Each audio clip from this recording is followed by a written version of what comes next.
Today we're talking about a tyranny-hating, coastal-dwelling metallic dragon who also has a penchant for shark meat.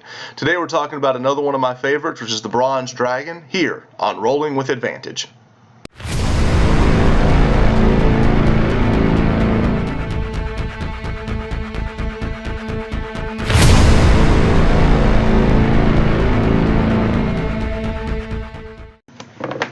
Today we're going to be talking about the bronze dragon and why it's one of my favorite dragons to deploy in my games. One of the reasons I enjoy deploying this dragon so much is not just the roleplay aspect of this particular dragon, but of its rival, the blue dragon. You see, bronze and blue dragons hate each other, and they're very territorial and always fighting each other for different areas of the coast, or maybe even just, the rights to claim treasure off of shipwrecks and things of that nature. I love this strife, and I love it as being in the background for my adventurers, so that maybe they're not directly involved with the rivalry, but maybe they see the outcome or the aftermath of a battle between a blue and a bronze dragon. Maybe there's a storm being kicked up because of something happening off the coast between these two titans. I find that very interesting. I also think it's kind of cool to see maybe certain factions align with the blue dragon and certain factions align with the bronze dragon. I'm just kind of giving you some ideas of some things that you can employ in your games to kind of have a background of what's going on around the players. You see, a lot of times when I play my games, we get in a place where our games are very linear, and sometimes just talking about events that's going on around them that could affect the players in some way helps break the mold of the linear game where you're just going from point A to point B. It's all the things happening around the sides, which is one of the reasons why I like to employ dragons in my games, because I feel like whatever they do is going to affect the region, not just with the regional effects, but just with the politics and just the different types of encounters that may arise because there's a dragon in the area. So as we look over the ancient bronze dragon, which is the biggest of the bronze dragons, we see a couple of things that are pretty interesting. Of course, all dragons are going to have the standard, bite, claw, tail, frightful presence. That's standard dragon fare. But what we look at the bronze dragon is that it has two breath weapons, which is kind of unique to bronze dragons and copper and some others, but mostly there's only a handful that do this. So it has lightning breath and also has repulsion breath. Both of those are really cool, and the way I would utilize the lightning breath is pretty straightforward. You shoot it in a line, you're trying to kill something. Repulsion breath a lot of times might be, this is a good dragon. Maybe he just wants to subdue somebody instead of actually outright killing them, particularly if it's something he feels is not a threat to him in any way.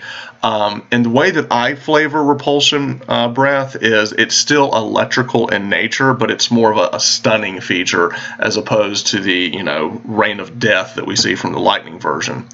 The other thing that I like about the ancient bronze dragon and some other of the bigger dragons is that it has the ability to change shape. So a lot of times in my game I may introduce a dragon in humanoid form just to kind of see what the adventurers are up to, or be involved in the politics in some way without maybe tipping the hand that, hey, I'm a dragon, and just to kind of test the mettle of the people and just kind of see what's going on. I love that. One of the things too about the bronze dragon as we go down and take a look is on the regional effects, they can control the weather. And if you're playing an underwater game, underwater plants may dazzle and be more illuminating under the water. These are kind of telltale signs that maybe a bronze dragon is about. But the big thing that I like about the bronze dragon is how it kind of works with the coast. Like I see a bronze dragon as who kind of oversees the shipping lanes, and maybe will go turn into an animal and sneak aboard a boat, and then maybe he finds something on that boat that he really wants, and then he'll go to the captain and say, hey, there's a gem on your boat I really would like, can we trade? This is the way that a bronze dragon thinks, is that's too valuable for you to have, let me take care of it, but I want to compensate you for it. Dragons just think a little differently than most, and we need to really kind of showcase that in our games. The other thing about the presence of a bronze dragon is if there is some global strife, your orc uprising or, demons coming in or whatever it is that you've got going on, a bronze ally can be a very powerful ally, because one of the hallmark things about a bronze dragon is they love to fight. They oppose tyranny in all of its forms, and they like to test their mettle. They like to get out there and fight and feel like they're fighting for a noble cause. They will sell their services to a kingdom to, help them right or wrong in some way. And I think that's very, very interesting when role-playing these dragons, is that if there's something obviously evil going on, they want to get involved. They like to flex their muscles. Which brings me to the other thing that I like to do with the bronze dragon. I did this in a recent game, and my players loved it, and it introduced an incredible element to the game that I never expected. I actually gave my party a wormling dragon, a bronze wormling dragon. And I'm going to switch over here and take a look. And what this did is, this character that I created, his name was Zadius. He was a wormling dragon that had kind of fallen and gotten captured by these nasty kobolds or whatnot. And the players rescued this dragon and then turned around and helped him and healed him and was trying to protect him, and he ended up joining the party. Now, a lot of you guys may be out there saying, well, that's way too powerful to just give a group a dragon. Here's how I balanced it. Yes, having a flying, mount for your party to have, and having it have lightning breath and all these other things. I mean, if you look at these stats, that's a lot of damage. That's a lot of hit points. That's an amazing thing to put into a party. But remember what I said about the bronze dragon. They want to fight. So I made this character a child who really wanted to prove himself to his mother that he was ready to be this warring dragon and charge the battlefields. So inevitably, every time my party would sit down and say, okay, what's the plan? The dragon's plan was always the same. I'm going to claw at it until it dies, and we should go right now. There was no sneaking. He blew up every plan they tried to pull off, and that balanced it, because now they were having, it was almost like he was a murder hobo in training in a way, but not in a sense that, hey, we're just going to go kill every bad guy we see, but he just wanted to charge in. He wanted to prove his mettle, and it proved to be a very interesting mechanic that they had to deal with. Was like, okay, how do we deal with Zadius? Like, he's an incredible ally. We like having him, but he really can cause some trouble. But it also made the character endearing. Like, they wanted to protect him. They wanted to help him in a way. They felt like they were in charge of taking care of this dragon, because if they didn't, they definitely didn't want the wrath of the mother to come down on them. So it created a very interesting situation for my characters. And I would implore other DMs to take a look at this, because one thing that I find with players is when you give them NPCs that they care about, particularly pets, they're really going to fall into more immersion, I find. And you can always find the people that have the dogs and the cats and stuff, they will liken a pet to the one they have at home. It makes them more invested in the story or the character if they have something with them that they're trying to protect or they're trying to help. It's a great tip that I give to DMs, is like, give them something they truly care about and want to defend and help. So that was an interesting thing that we had happen in our game, was with Zadius.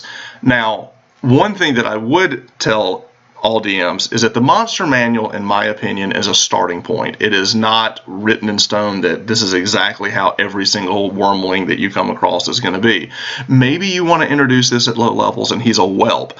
In that case, what I would do is I would just come down here and say, well, let's maybe drop his armor class a couple of points. Maybe instead of a D10 for his bite, he does a D6. Maybe instead of his lightning breath recharging on a 5 or a 6, it only recharges on a 6. And instead of 3D10, it does 3d6 or 3d4. You can lower the stats to where it's not overpowering in your group, but yet still giving them something very interesting. I just feel that in the realm that we live in right now, and the world with the way pop culture works, with your Game of Thrones, your How to Train Your Dragon, giving a small dragon to a party can make a lot of fun. Recently, my brother started a group in Texas with his kids and some of the kids in the neighborhood, and I think everyone everyone in the game is ages 11 to 13 or something. He took this idea and gave them a small dragon in the party, and these kids who were kind of not sure how to play D&D, they knew how to take care of a pet. They knew they wanted to play out, feeding and raising and taking care of this. It helped his party understand the game and get into the game more by giving them something that they truly loved and wanted to have in their party. So I think that's fun to do with any type of dragon. Bronze dragons particularly, I find fun to role play. You can role play him as, the dude bro that just wants to come in and, flex his muscles. Or the way I played it was more straightforward, just a kid trying to prove himself, maybe a little bit of a Napoleon complex type of thing. But it created a very interesting mechanic for my players to kind of have to deal with. So that's it for the Bronze Dragon. I highly recommend you guys try one out and put them in your party. I like the strife that we get between the Bronze and the Blue Dragons. I also enjoy the fact that they kind of oversee the oceans. Just trying to give you guys some tips on what you could deploy in your games. So if you like today's content and you're interested in seeing more, I would ask that you would like and subscribe to the channel. Also, you can join our Discord, which will be listed in our description of the video below. And as always, keep rolling with advantage. Thanks.